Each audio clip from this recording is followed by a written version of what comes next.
Indian Navy once again foiled a piracy attempt off the east coast of Somalia. Now, the Indian naval warship INS Sharda successfully rescued about 11 Iranian and 8 Pakistani nationals. उन्होंने अपने एक crew को बचाया, उन्होंने ये नहीं देखा कि वो पाकिस्तानी है या इंडियन है।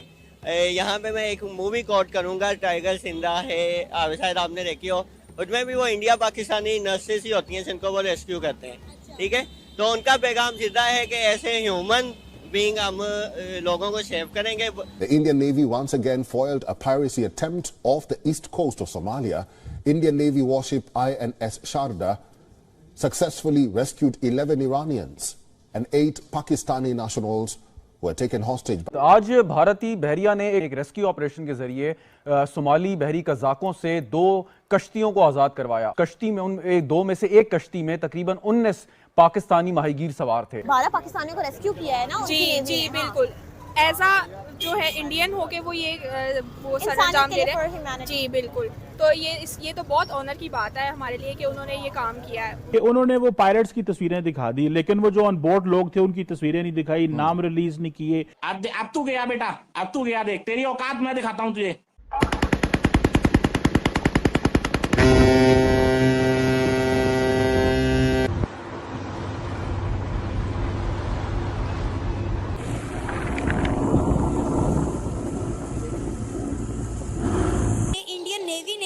सोमालिया के डाकुओं से 2 जहाजों को रेस्क्यू किया था, जिसमें 19 पाकिस्तानी भी मौजूद थे। पाकिस्तान की गवर्नमेंट ने 19 पाकिस्तानियों की जान बचाने पर इंडियन नेवी का शुक्रिया अदा तो नहीं किया।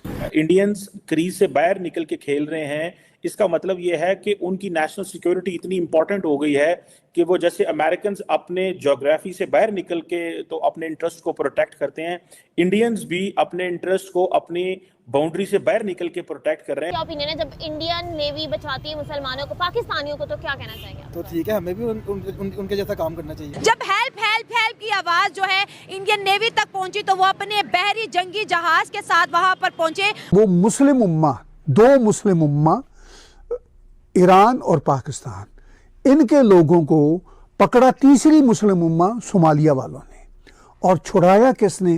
भारत की आर्मी, जो कि मेरी समझ से बालातर थे।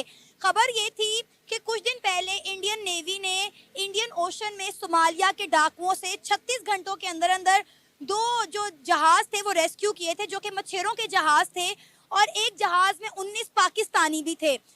अब हुआ ये कि इस खबर को पूरी दुनिया के मीडिया में नशर किया गया, तो वो जो क्रू था 19 पाकिस्तानियों का, उन्होंने इंडियन नेवी का शुक्रिया अदा किया, इंडियन नेवी को जिंदाबाद के नारे भी लगाए। उन्होंने कहा कि इंडियन नेवी का बहुत बहुत शुक्रिया कि उन्होंने हमारी जानें बचाई। क्या कहना चाहेंगे आप इस सारे मामले पर? ये पहली दफा ऐसी चीज देखने को नहीं मिली। इससे पहले हमने यूक्रेन और रशिया की वॉर में भी देखा कि बहुत सारे पाकिस्तानी स्टूडेंट जो थे वो यूक्रेन में फंस गए थे। उन्होंने गवर्नमेंट से कई बार अपील की, पाकिस्तानी गवर्नमेंट से, कि हमें बचाएं, हमें निकालें, लेकिन जब गवर्नमेंट ने कुछ नहीं किया तो इंडियन गवर्नमेंट ने बगैर किसी के कहे उन पाकिस्तानी स्टूडेंट्स को यूक्रेन से जो है रेस्क्यू किया था। और अभी एक और मिसाल देखने को मिली है, क्या कहना चाहेंगे आप इस पर?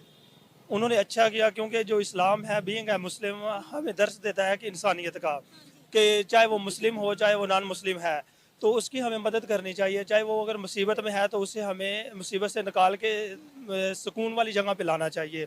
तो उन्होंने बहुत अच्छा किया। एज इंसान होते हुए उन्होंने ये नहीं देखा कि ये मुस्लिम हैं और हम काफिर हैं, तो मुस्लिम होने की बजाय उन्होंने ये नहीं कहा कि उनको मुसीबत में डाल दिया। उन्होंने बहुत अच्छा किया, और उनका ये फ़र्ज़ था कि एज इंसान इंसानियत को उन्होंने ख्याल रखते हुए उन्होंने बहुत अच्छा किया, जो उन्होंने मुसलमानों की जान बचाई। तो सर, अब जो इंडियन नेवी जिंदाबाद के नारे लगा रहे हैं या उनका शुक्रिया अदा कर रहे हैं कि आपने हमारी जिंदगियां बचाई, क्या वो गलत कर रहे हैं? जब उन्होंने, अब देखें, अगर हम भी किसी की जान बचाते हैं, किसी को हम अच्छी जगह ले आते हैं, उसको ख़तरे से निकाल के, तो वो हमारा भी शुक्रिया अदा करेंगे।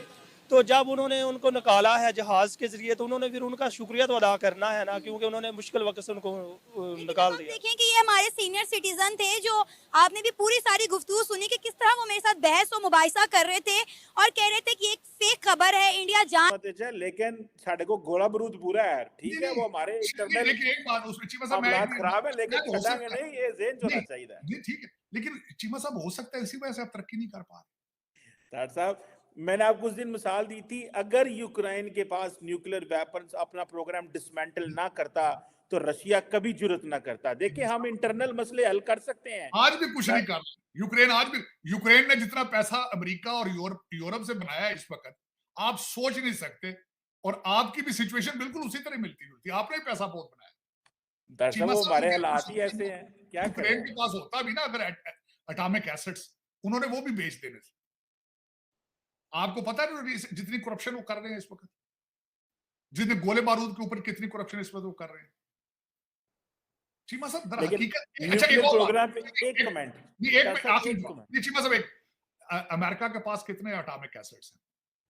वो तो हजारों में है, कोई 10,000 के करीब। फिर साडे पठान भाईजान जिहड़े नसवार पे खांदे उन्होंने जुतियां मार के अफगानिस्तान चो कढ़िया किवें उन्होंने। दरअसल वो एक और चीज है, वो इसको देखें, हमने जो पावर को मेजर करने के बड़े इंडिकेटर होते हैं। देखिए पाकिस्तान ने एक चीज को बड़े अच्छे तरीके से डिस्पेल किया था कि उस वक्त हमारे मौलवी कहते थे जो पाकिस्तान का न्यूक्लियर वेपन है ये आलम इस्लाम का न्यूक्लियर वेपन है, लेकिन पाकिस्तान की फौज ने और डिसीजन मेकर्स ने बड़े अच्छे अंदाज से इस चीज को समझाया कि नहीं ये सिर्फ पाकिस्तान की सिक्योरिटी के लिए है। सो हम जो ये कर रहे हैं ये अपने आप को प्रोटेक्ट करने के लिए कर रहे हैं। और सिर्फ भारत का, ये भारत में देखें वो हम एक टर्म बोलते हैं तारड़ साहब जो कि बड़ी इंपॉर्टेंट है कि आप जब जिसे बोलते हैं security dilemma, when one gets secure other gets insecure. So हमारा क्योंकि इंडिया के साथ मसला था, उन्होंने न्यूक्लियर वेपन बना लिया, पाकिस्तान ने भी बना लिया। अब इसको कहते हैं, अच्छा तारड़ साहब एक पॉइंट यहाँ पे मैं रेज करूं, 2019 में, मैं अमूमन आप बोलते हैं 2019 में जब जब 20 में जब मोदी साहब ने चाइना ने एलएसी के ऊपर अटैक किया और फौजी मरे, 2019 में पाकिस्तान पे उन्होंने किया, तो डॉग फाइट में जब उनके जहाज गिरे उसके बाद नरेंद्र मोदी साहब ने और उनकी कैबिनेट ने फैसला किया कि हमें मिलिट्री मॉडर्नाइजेशन करनी है। उससे पहले वो कहते थे जंग तो होनी को नहीं, करना क्या है। हमने एक चीज की है, इसको कहते हैं स्ट्रेटेजिक स्टेबिलिटी। स्टेबिलिटी आ गई थी, फिर बाकी अगू नवाज शरीफ, इमरान खान एस्टैब्लिशमेंट पंगे लेंदी मुल्क के नाल, फिर इंज ते होना तारड़ साहब जो तमाशा लगा। लेकिन हम खड़े तो रहे हैं। नहीं खड़े किथे खलोते हो, मैंने तो समझ नहीं आती तुम किथे खलोते हो, लत्तां तुहाड़ियां हैन कोई नहीं। लेकिन चीमा साहब अच्छा उसमें एक सबसे बड़ी बात ये, तो फिर चले मुझे ये समझ आ गई आपने भारत को डरा लिया, तो ये अफगानिस्तान को क्यों नहीं डराते हो? रोजाना घुस के मार रहे हैं आप। ਉਹ ਸਾਡੇ ਤੇ ਭਰਾ ਸਾਨੂੰ ਕੀ ਪਤਾ ਸੀ ਉਹਨੇ ਸਾਨੂੰ ਸਿੱਧਿਆ हो जाना है। चीमा साहब आपके साथ, अच्छा ईरानी भी आपके साथ ठीक नहीं है, अफगानी भी ठीक नहीं है, इंडिया भी ठीक नहीं है, आप सऊदी अरेबिया इंडिया के साथ जो है एक्सरसाइज कर रहे हैं, आप किधर है? आप हैं हमारा कैलकुलस खराब हो गया, अब हम दोबारा सोच रहे हैं हमें क्या करने की जरूरत है, ये हम मानते हैं। मैं अगले दिन मैंने आपको अर्ज किया था कि जब तक आप दुबई, लंदन, टोरंटो की जान नहीं छोड़ेंगे आपका कैलकुलस ठीक है।